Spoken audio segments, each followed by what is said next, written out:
नमस्कार आशाताई. सर्व आशाताईचे माझ्या यूट्यूब चॅनल कल्पना व्लॉगमध्ये अतिशय मनापासून स्वागत आहे.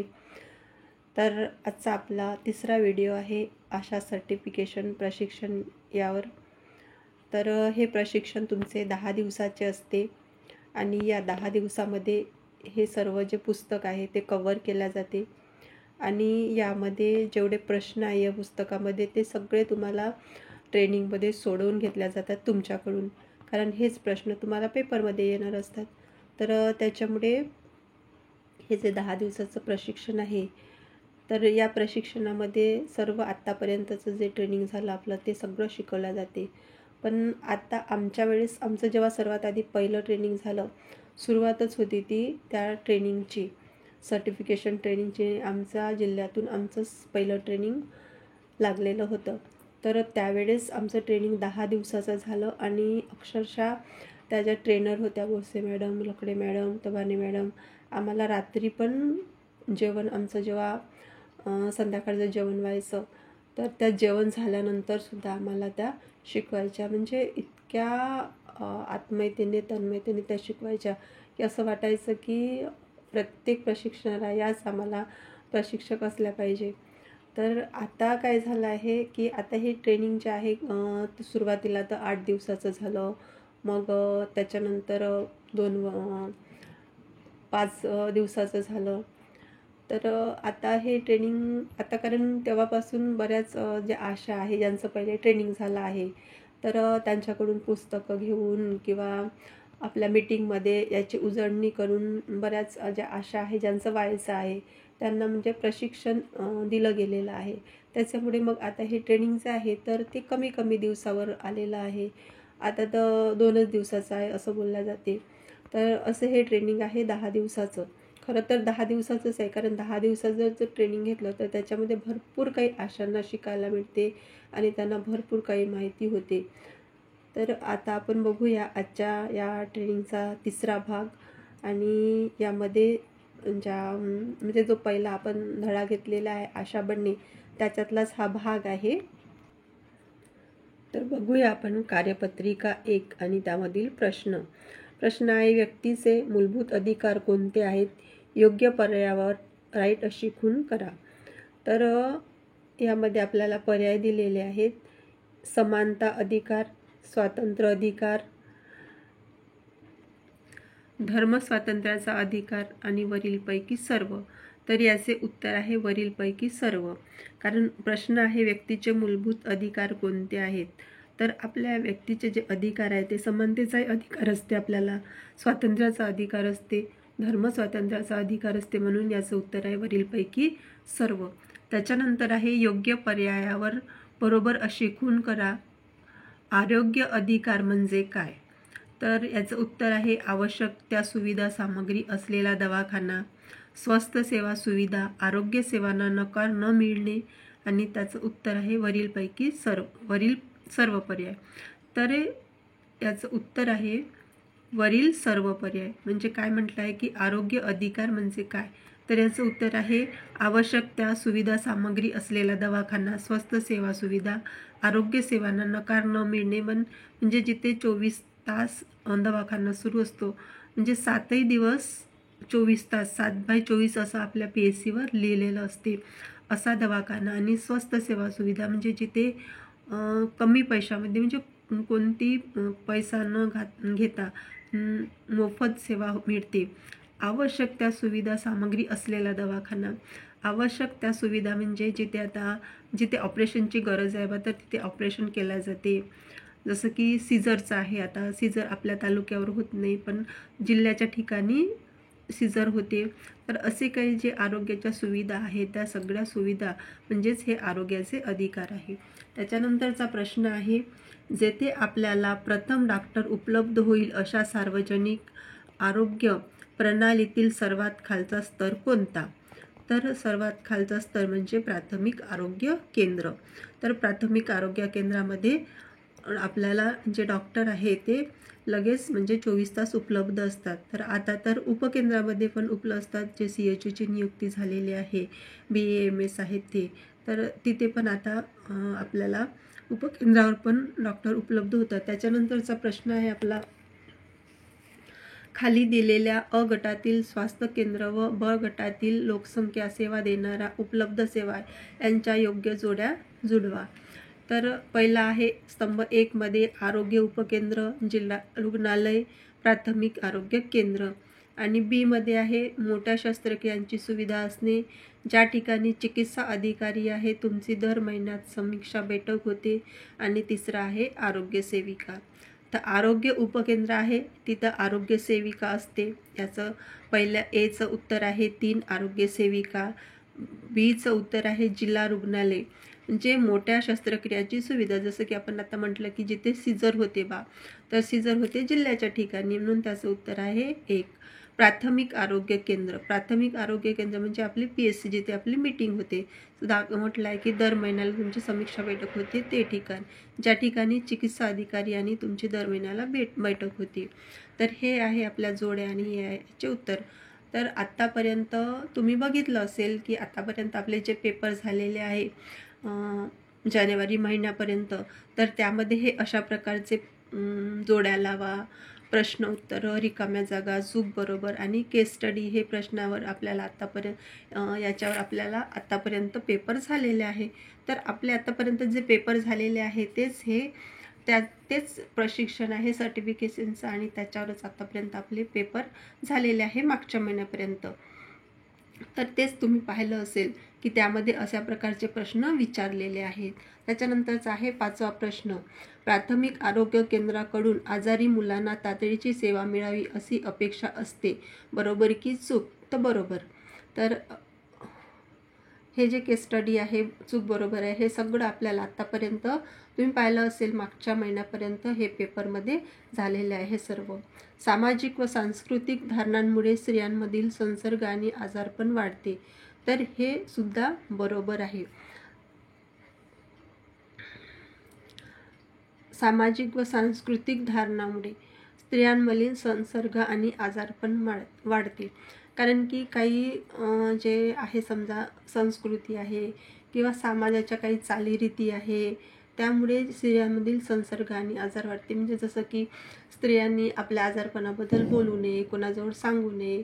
तसंच जसे कसं एक लहानपणापासून एक गोष्ट मनामध्ये त्यांच्या डोक्यावर बिंबवली जाते की स्त्रियांनी जास्त बोलू नये, पुरुषांच्या समोर बोलू नये किंवा घरातसुद्धा जास्त बोलू नये. त्यामुळे मग ते आपल्या काय आजारपण लपवतात, सांगत नाही, आणि मग ते काय तो वाढत जातो.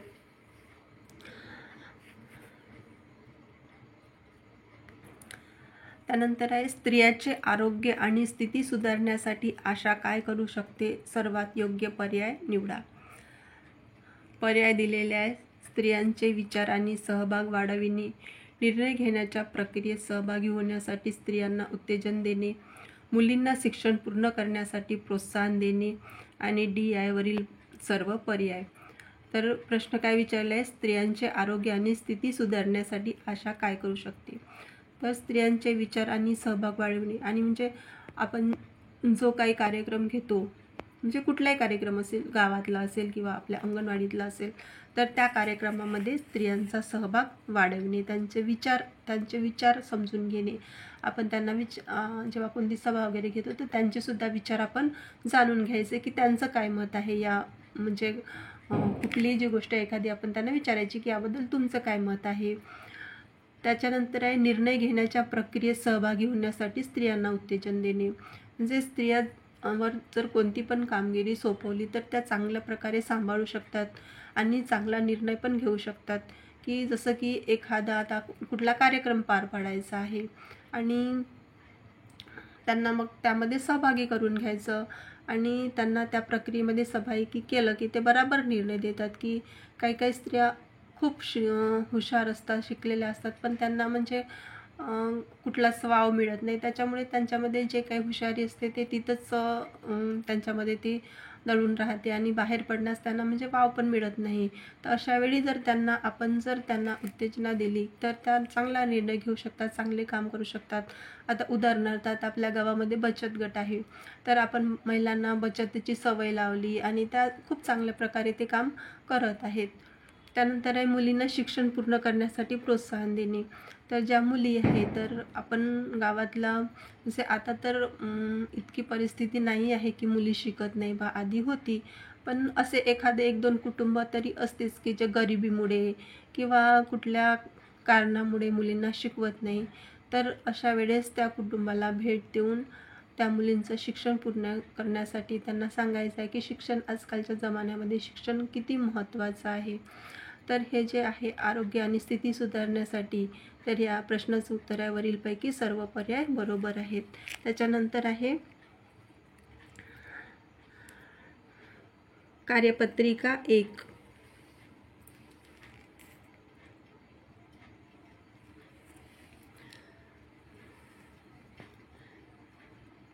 प्रश्न आहे, समाजात तुमचे काम उत्तम रीतीने करण्यासाठी खालीलपैकी कोणत्या कौशल्याची गरज असते? तर याचं उत्तर आहे, पर्याय दिलेले आहे आपल्याला. ए नेतृत्व, बी संपर्क, सी निर्णय क्षमता, डी वाटाघाटी क्षमता आणि ई आहे वरीलपैकी सर्व.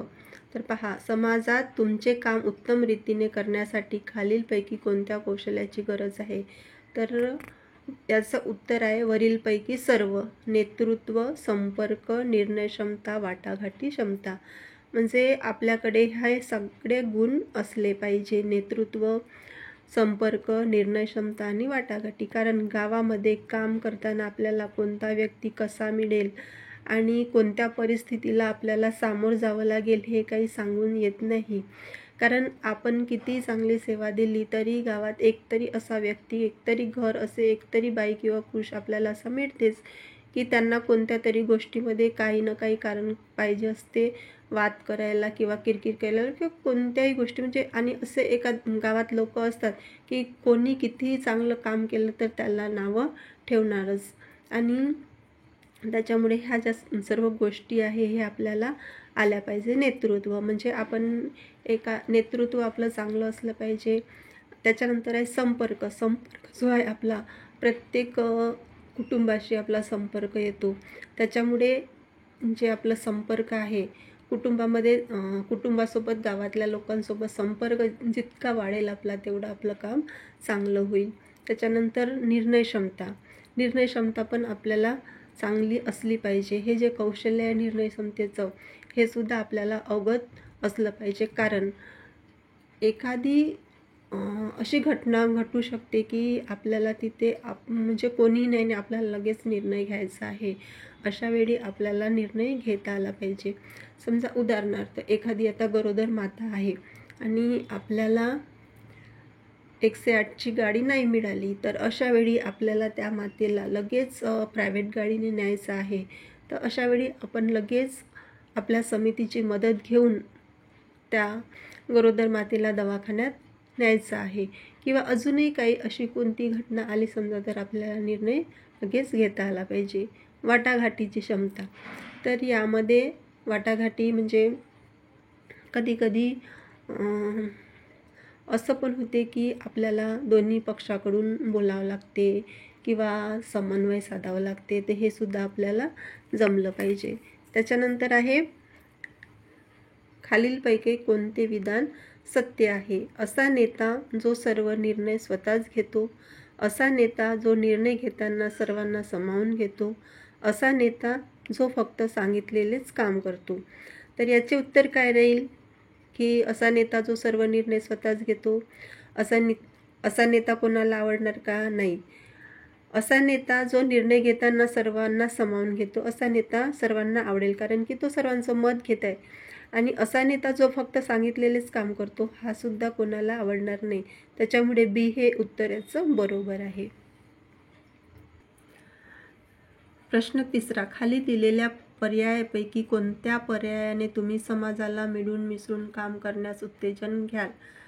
पर्याय आहे ए त्यांच्याशी सतत संपर्क ठेवणे, 2 त्यांच्यावर जबाबदारी सोपविणे, 3 समाजाबरोबर बैठक घेऊन त्यांच्यात चांगल्या वर्तणुकीची जाणीव निर्माण करणे आणि डी आहे वरीलपैकी सर्व.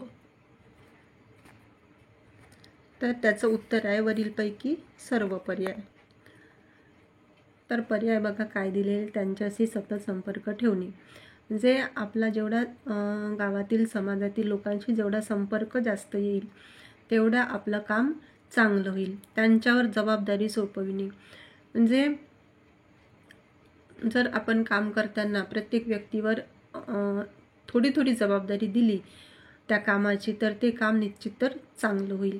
त्याच्यानंतर समाजाबरोबर बैठक घेऊन त्यांच्या चांगल्या वर्तणुकीची जाणीव निर्माण करणे म्हणजे समाजासोबत जेव्हा आपण बैठक घेतो किंवा त्यांच्याशी सतत संपर्क वाढते मग त्यांच्यातील जे चांगले गुण आहे तर त्यांना त्या गुणाची आपण जर जाणीव करून एखाद्या चांगलं काम केलं तर आपण त्यांची स्तुती करायची आहे. ह्या जर गोष्टी आपण केल्या तर जे काही आपल्याला काम आहे ते आपलं काम खूपच चांगलं होईल. तर हा जो काही पर्याय आहे समाजाला मिळून मिसळून काम करण्यास उत्तेजन घ्यासाठी तर हे जे वरील तीनही पर्याय आहे हे बरोबर आहेत. म्हणजे संपर्क, जबाबदारी आणि त्यांच्यातील चांगल्या वागणुकीची वर्तणुकीची जाणीव करून देणे तर हे वरील सर्व पर्याय बरोबर आहे. त्याच्यानंतर आहे प्रश्न 4 खालीलपैकी कोणते उदाहरण मौखिक संपर्काचे आहे. तर पर्याय दिलेले आहे समुपदेशन, चेहऱ्यावरील भाव, शारीरिक लकब. तर यापैकी समुपदेशन हे जे आहे हे उत्तर बरोबर आहे. म्हणजे मौखिक संपर्काचे उदाहरण आहे ते समुपदेशन. म्हणजे आपण जेव्हा समुपदेशन करतो एखाद्या व्यक्तीला तर तो चेहऱ्यावरचे हावभाव, शारीर याकडे लक्ष नाही देत तर आपण काय बोलत आहे, आपण त्याला काय समुपदेशन करत आहे आणि आपले जे समुपदेशनामध्ये त्याला जे माहिती पाहिजे आहे ते मिळत आहे की नाही हे महत्त्वाचं आहे. तर मौखिक म्हणजे बोलण्याचे जे संपर्काचं जे समुपदेशन आहे ते बरोबर आहे. त्याच्यानंतर आहे खालील पर्यायापैकी कोणता पर्याय अमौखिक संपर्काचे उदाहरण आहे. तर नजरभेट, शारीरिक लकब, हस्तमुद्रा आणि DI वरील सर्व पर्याय. तर अमौखिक संपर्काचे जे उदाहरण आहे नजरभेट, शारीरिक आणि लकब, हस्तमुद्रा. तर याचं आपण एखादी उदाहरण पाहू की आता एखाद्या घरी तुम्ही गृहभेटीला गेला, समजा आश्रम म्हणून तुम्ही गृहभेटीला जाता आणि अशा वेळी आपल्याला त्या व्यक्तीसोबत न बोलता की आपल्या हावभावावरून ती व्यक्ती समजते की तुम्ही काय म्हणजे कशासाठी आले आहे किंवा काय बोलणार आहे. तुमची नजर, तुमचं ते शारीरिक म्हणजे हालचाली आणि तुमची ते हस्तमुद्रा यावरून जे आहे म्हणजे न बोलताच त्या व्यक्तीला समजते की तुम्ही काय विचारणार आहे, काय बोलणार आहे, कशासाठी आलेले आहे. तर तुमच्या डोळ्या म्हणजे एक जे न बोलता अमौखिक संपर्काचं जे आहे तर हे जे उदाहरण आहे की आपली जी गोष्ट आहे ती न बोलताच त्या व्यक्तीला समजू शकते. आणि मग नंतर किंवा आपण आता बरेच ठिकाणी गृहभेटीला जातो तर जिथे ANC माता आहे किंवा HBYC आहे किंवा असे घरं आहे की जिथे आपण नियमित भेटी नाही देत पण महिन्यातून आपली 1 किंवा 2 महिन्यातून भेट असते. तर अशा घरी जेव्हा आपण जातो तर म्हणजे समोरच्या व्यक्तीकडे पाहिल्यानंतर आपल्याला लक्षात येते की त्याला काय विचारायचं आहे किंवा आपल्याला काय सांगायचं आहे. तर हे झाले अमौखिक संपर्काचे उदाहरण. त्याच्यानंतर आहे आशाने खालीलपैकी कोणत्या संपर्क पद्धतीचा वापर करावा. तर A आहे मौखिक संपर्क, B आहे अमौखिक संपर्क आणि C आहे लेखी संपर्क. तर यामध्ये मौखिक संपर्क म्हणजे आपण जे त्याला समुपदेशन करतो, सल्ला देतो, त्याच्याशी बोलतो म्हणजे घरी गेल्यानंतर किंवा आपल्या सभेमध्ये, ते झालं मौखिक संपर्क. अमौखिक संपर्क म्हणजे आपल्या शरीराची हालचाल, आपल्या नजरेची हालचाल, आपल्या चेहऱ्यावरील हावभाव यावरून समोरच्या व्यक्तीच्या लक्षात येते की आपल्याला काय म्हणायचं किंवा एखाद्या समोरच्या व्यक्तीचं बोलणं ऐकून आपण म्हणजे आपल्या चेहऱ्यावर जे हावभाव येतात ते झाले अमौखिक संपर्क. लेखी संपर्कामध्ये म्हणजे एखादी गोष्ट आहे आता आपण तर ती लिहून समजा समोरच्या व्यक्तीला देतो. जसं उदाहरणार्थ की आपल्याला आता आपल्या गावामधलं लसीकरण आहे आणि ते लसीकरण जे आहे तर जे वाड्या वस्तीतले लोक आहेत ते आपल्या गावामध्ये येऊ शकत नाही, तर आपण एखादी लसीकरण त्या वाडी वस्तीमध्ये घेऊ शकतो का? तर याच्यासाठी आपण आपल्या PSCला याच्यासाठी सूचना द्यायची आहे. तर ते झालं लेखी संपर्क. तर हे ते तीनही जे संपर्क आहे तर ते संपर्क आपल्याला संपर्क पद्धती आहेत ज्या आपल्याला अनुसरायच्या आहे आपल्या काम करण्यामध्ये. तर हे याचं उत्तर आहे वरीलपैकी सर्व. त्याच्यानंतर आहे प्रश्न 7वा. वाटाघाटी ही अशी प्रक्रिया आहे की ज्यामध्ये 2 किंवा अधिक पक्ष त्यांच्या सहमतीने सर्व मान्य होईल असा तोडगा शोधण्याचा प्रयत्न करतात. तर हे बरोबर आहे की चूक आहे? तर हे बरोबर आहे.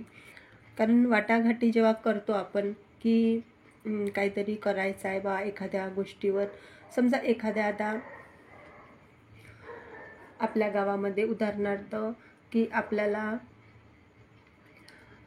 खेळाचं मैदान पाहिजे आहे, तर काही लोकांचं मत असेल की खाली जागा आहे गावाच्या बाहेर तर गावाच्या बाहेर करा, किंवा काही लोकांचं म्हणणं असेल की नाही बा खाली जागा आहे तर गावामध्ये करा. तर अशा वेळी दोन्ही पक्षाचं म्हणणं ऐकून घेणार आणि दोन्ही पक्ष त्यात काहीतरी असा तोडगा काढणार, त्याला म्हणतात वाटाघाटी. आशा म्हणून आपल्याकडून अशी अपेक्षा केली जाते की आपण विविध हितसंबंधी व समाज यांच्याशी नियमित समन्वय करावा. अशा प्रकारच्या 5 हितसंबंधी घटकांची यादी करा. त्याचं उत्तर आहे आरोग्य सेविका, अंगणवाडी सेविका, स्वयंसहायता गट, पंचायत राज संस्था सदस्य, तसेच शिक्षक, तरुण वर्ग, महिला मंडळे आणि अनुभवी व्यक्ती.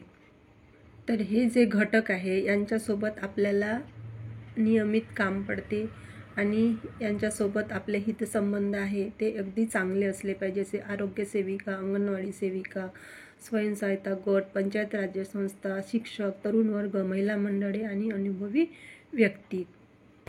तर यांच्यासोबत आपल्याला नियमित समन्वय ठेवायचा आहे आणि यांच्यासोबत नेहमी आपला संपर्क ठेवायचा आहे. आपला संपर्क जास्तीत जास्त अंगणवाडी सेविका आणि आशा सेविकेसोबत असतोच, पण आपल्या गावातील जे स्वयंसहायता गट आहे, पंचायत राज सदस्य आहे, शिक्षक आहे, तरुण वर्ग आहे, महिला मंडळे आहे आणि आपल्या गावातील अनुभवी जे व्यक्ती आहे की आपल्यापेक्षा जास्त अनुभव आहे, एखाद्या वेळेस आपली कोणती जर अडचण आली तर अशा लोकांची आपल्याला मदत घ्यायची आहे. नंतर आहे कार्यपत्रिका 2. खाली दिलेल्या प्रश्नाचे विविध पर्यायातून योग्य पर्याय निवडून उत्तर लिहा. प्रश्न 1 आहे कोणत्याही व्यक्तीशी बोलत असताना तुम्ही 1. त्या व्यक्तीच्या डोळ्याकडे पाहावे, B. त्या व्यक्तीकडे पाहू नये, C. त्या पुस्तकात पाहावे, D. जमिनीकडे पाहावे. तर बघा, कोणत्याही व्यक्तीशी बोलत असताना उत्तर आहे त्या व्यक्तीच्या डोळ्याकडे पाहावे. म्हणजे आपण जेव्हा आपली बाजू मांडत असतो किंवा त्याला सल्ला देत असतो, समुपदेशन देत असतो, तर अशा वेळी खाली न बघता, इकडे तिकडे न बघता समोर सरळ त्या व्यक्तीच्या डोळ्यामध्ये बघून आपण बोलायचं आहे. त्यामुळे आपण जे सांगत आहे ते त्याला लवकर पटेल आणि आपलं म्हणणं त्याला कळेल आणि आपण जे सांगत आहोत ते बरोबर आहे हे त्याला वाटेल. आणि अशा वेळी जर आपण इकडे तिकडे पाहून त्याच्याशी बोलत आहे किंवा खाली पाहत आहे तर त्याला असं वाटेल की म्हणजे आपल्याला याला काही सांगायचं नाही आहे व्यवस्थित आणि मग ते व्यवस्थित ऐकणार पण नाही. पण आपण जेव्हा त्याच्या डोळ्यात डोळे टाकून बोलणार तर त्याला वाटेल की नाही बा की हे जे काही सांगत आहे आपल्याला आशाताई हे खरं आहे. तर अशावेळी आपला जो संपर्क आहे, बोलण्याची जी पद्धत आहे ती त्याच्या डोळ्याकडे पाहूनच करायची आहे. कारण की आपण जेव्हा पण बोलणार कोणासोबत तर समोरच्या व्यक्तीकडे जर आपण पाहून जर बोललं तर त्याचा जो प्रभाव आहे तो एकदम व्यवस्थित चांगला पडतो आणि जे काही आपल्याला सांगायचं आहे त्या व्यक्तीला ते त्याला लवकर कळते. त्याच्यानंतर आहे प्रश्न 2. तुमच्या गावातील प्राथमिक आरोग्य केंद्राच्या दुरुस्ती करण्यासाठी केलेला अर्ज हे संपर्काचे उदाहरण आहे. तर मी आत्ताच सांगितलं की आपल्याला आता जर कोणती गोष्ट लेखी स्वरूपात द्यायची असेल तर ते लेखी संपर्काचं उदाहरण आहे. मौखिक, अमौखिक की लेखी, म्हणजे आपण लिहून देत आहोत म्हणजे ते लेखी संपर्काचं उदाहरण आहे.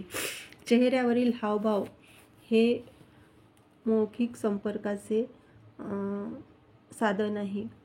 A आहे मौखिक, B आहे अमौखिक आणि C आहे लेखी. तर चेहऱ्यावरील हावभाव म्हणजे डोळ्यात बघणे किंवा आपला चेहरा हसरा आहे की रडका आहे, नाराज आहे, तर हे कशाचे आहे? अमौखिक संपर्काचे उदाहरण आहे.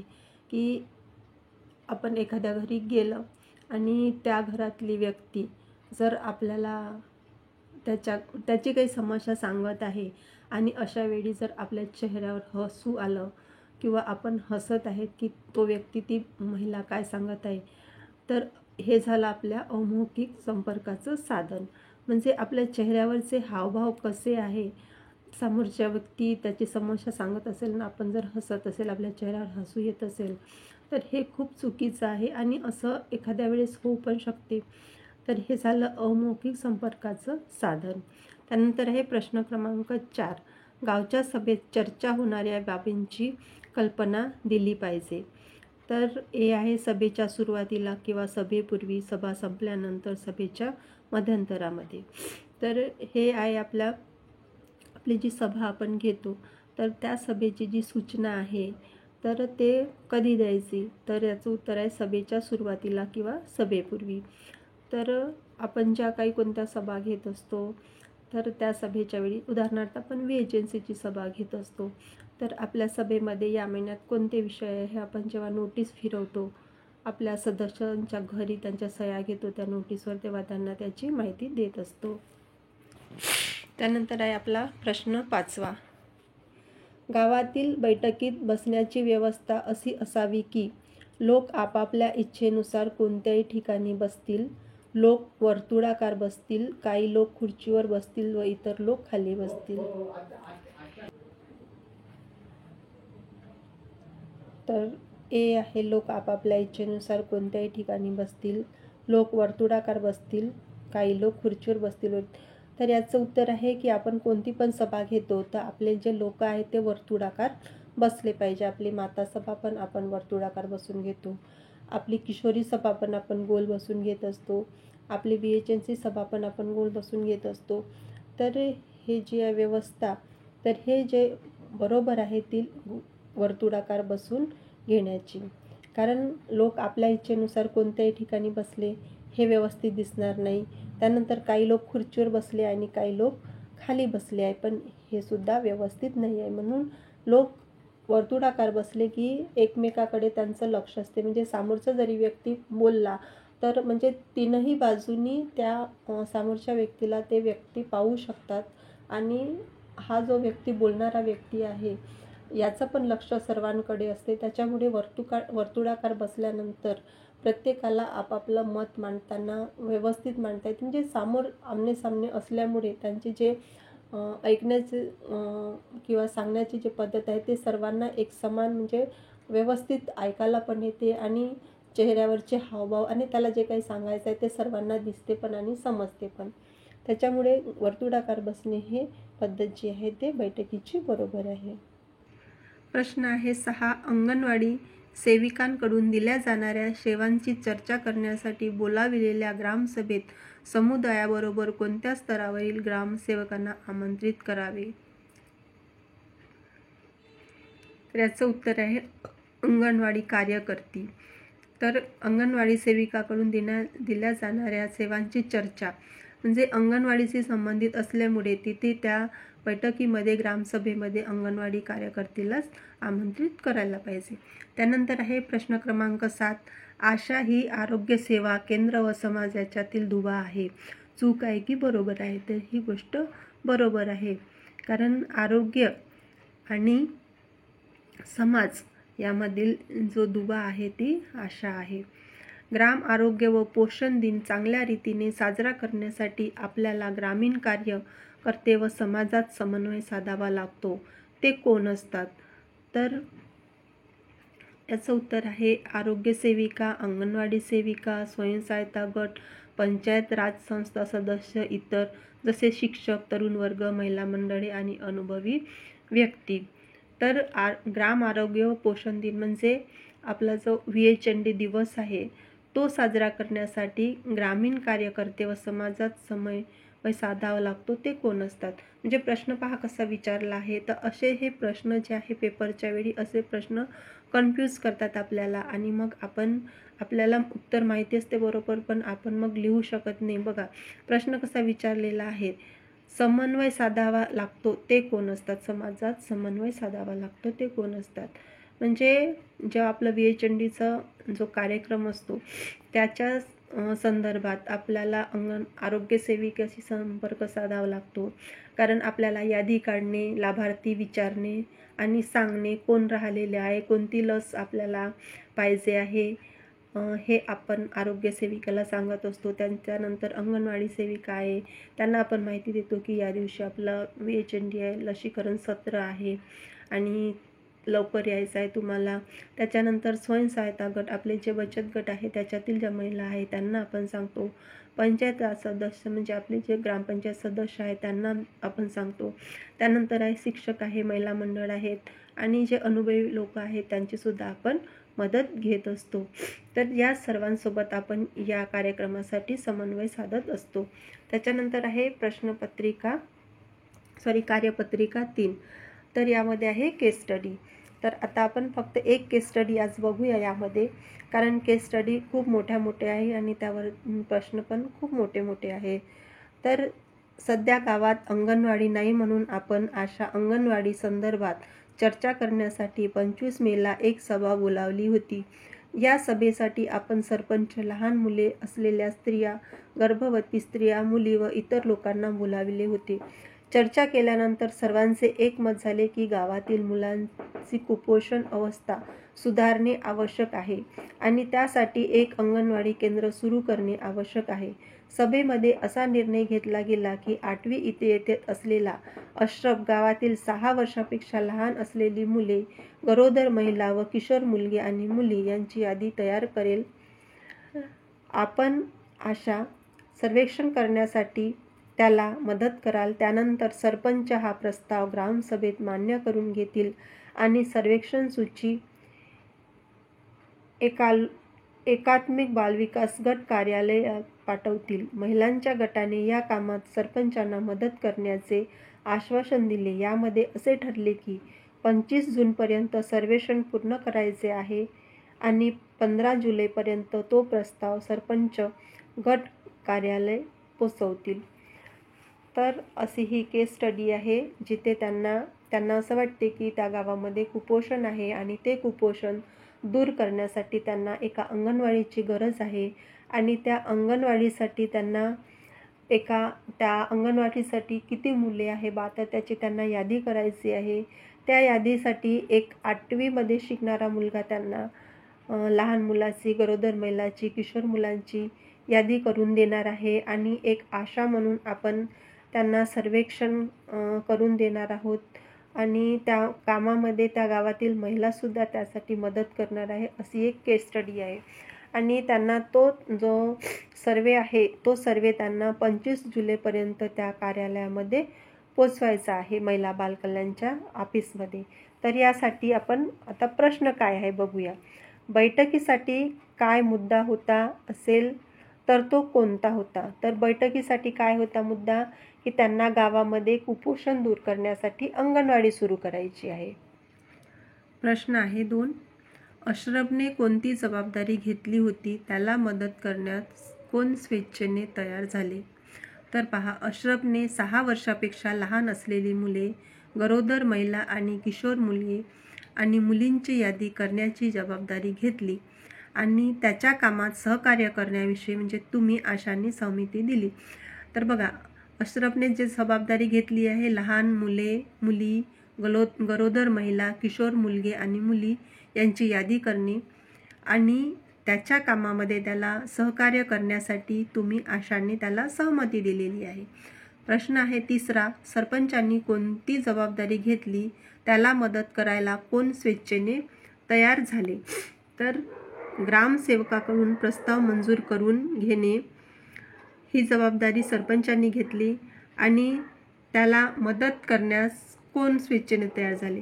तर बघा, महिलांच्या गटाने पंचांना मदत करण्याचे आश्वासन दिले. म्हणजे त्यांच्या गावातील ज्या महिला आहे त्यांनी त्यांचा जो गट आहे 4-5 महिलांचा गट असेल, त्यांनी ते जे सरपंच आहे त्यांना मदत करण्याचे आश्वासन दिले. त्याच्यानंतर आहे प्रश्न क्रमांक 4. हे सर्व काम करण्यासाठी काही कालमर्यादा निश्चित केली होती का? तर हो, कारण की त्यांचा सर्वे त्यांना 25 जूनपर्यंत पूर्ण करायचा होता आणि तो 25 जूनपर्यंत पूर्ण झाल्यानंतर 15 जुलैपर्यंत तो प्रस्ताव सरपंचामार्फत गटविकासचे कार्यालय आहे, महिला बालकल्याणचे जे कार्यालय आहे तिथे त्यांना तो पोचवायचा होता. त्याच्यामुळे त्यांनी कालमर्यादासुद्धा त्या गोष्टीसाठी ठेवलेली होती की या वेळेपर्यंत आपल्याला सर्वे करायचा आहे आणि या तारखेपर्यंत 15 जुलैपर्यंत तो ऑफिसमध्ये पोचला पाहिजे. तर मैत्रिणींनो, आजचा हा व्हिडिओ आपण इथे समाप्त करूया. आणि कारण व्हिडिओ बराच मोठा होत आहे, कारण आपले प्रश्न पण तेवढेच आहे आणि समजून घेणे पण महत्त्वाचं आहे. मी जर तुम्हाला नुसते प्रश्नच सांगितले आणि त्याचे उत्तर सांगितले तर तुमच्या काही गोष्टी लक्षात येणार नाही. त्याच्यामुळे मी प्रत्येक प्रश्नाचं उत्तर सांगताना थोडंसं त्याबद्दल माहिती पण सांगत आहे की तुम्हाला ते लवकर लक्षात येईल. कारण आम्हालासुद्धा असंच ट्रेनिंगमध्ये शिकवलं गेलेलं आहे. आम्हाला जसं शिकवलं तसंच मी तुम्हाला सांगत आहे. तर त्याच्यामुळे थोडासा व्हिडिओ होऊ शकतो मोठा. पण काय आहे की आपल्याला जर एखादी गोष्ट चांगली समजली तर ती आपण चांगल्या पद्धतीने करू शकतो. तुम्हाला जर या प्रश्नाचे उत्तर जर चांगल्या पद्धतीने समजले तर तुमच्या ते लक्षात राहणार, लक्षात येणार लवकर आणि तुम्ही पेपरच्या वेळी तुमचा गोंधळ होणार नाही. तर त्याच्यामुळे थोडासा व्हिडिओ मोठा होऊ शकतो. तर तुम्हाला जर काही अडचण असली, एखाद्या प्रश्नाविषयी शंका असली उत्तराविषयी, तर तुम्ही कमेंट्समध्ये त्याचं विचारू शकता. मी नक्की उत्तर देईन. तुम्ही चांगला अभ्यास करा आणि खूप असा सोपा म्हणजे पेपर आहे, सोपाच पेपर असतो. फक्त जे प्रश्न आहेत ते उत्तर तेच असते, फक्त ते थोडंसं कन्फ्यूज करण्यासाठी ते मागचं पुढं करून विचारतात. पण हे आपल्या प्रशिक्षणाचा बाहेरचा एकही प्रश्न राहत नाही. आपल्याला एकही या पुस्तकाचा बाहेरचा प्रश्न येत नाही. आपले आत्तापर्यंत इंडक्शनपासून HBNCपर्यंत HBYCपर्यंत जेवढे प्रशिक्षण झालेले आहे त्यातूनच आपल्याला विचारल्या जाते. तर आजचा व्हिडिओ आपण इथे समाप्त करूया. परत भेटू आपल्या दुसऱ्या व्हिडिओमध्ये. तोपर्यंत सर्व आशाताईंना नमस्कार. चॅनलवर जर नवीन आल्या असाल तर चॅनलला लाईक करा, व्हिडिओला लाईक करा, शेअर करा आणि चॅनलला आपल्या सबस्क्राईब करायला विसरू नका. जेणेकरून आपला जो व्हिडिओ आहे सर्व आशांपर्यंत, ज्यांचं पण पेपर व्हायचा आहे, ज्यांचं ट्रेनिंग व्हायचं आहे त्यांच्यापर्यंत हा व्हिडिओ गेला पाहिजे. तर आपल्या ज्या आशा मैत्रिणी आहेत त्यांना जास्तीत जास्त आशा मैत्रिणींना व्हिडिओची लिंक शेअर करा. त्यांना पण हा चॅनल जो आहे माझा कल्पना ब्लॉग तो सबस्क्राईब करायला सांगा. म्हणजे हे जे मी आशा सर्टिफिकेशनचं जे तुम्हाला सांगत आहे तर त्यांना पण माहिती पडलं पाहिजे. ज्या आशा आहे, ज्यांचा पेपर व्हायचा आहे आणि ज्यांचा झाला आहे त्यांनीसुद्धा बघितलं तरी काही फरक नाही पडणार आहे. कारण ही जी माहिती आहे ते आपल्या उपयोगाचीच आहे. तर चला परत भेटू आपण आपल्या उद्याच्या व्हिडिओमध्ये. तोपर्यंत सर्व आशाताईंना नमस्कार.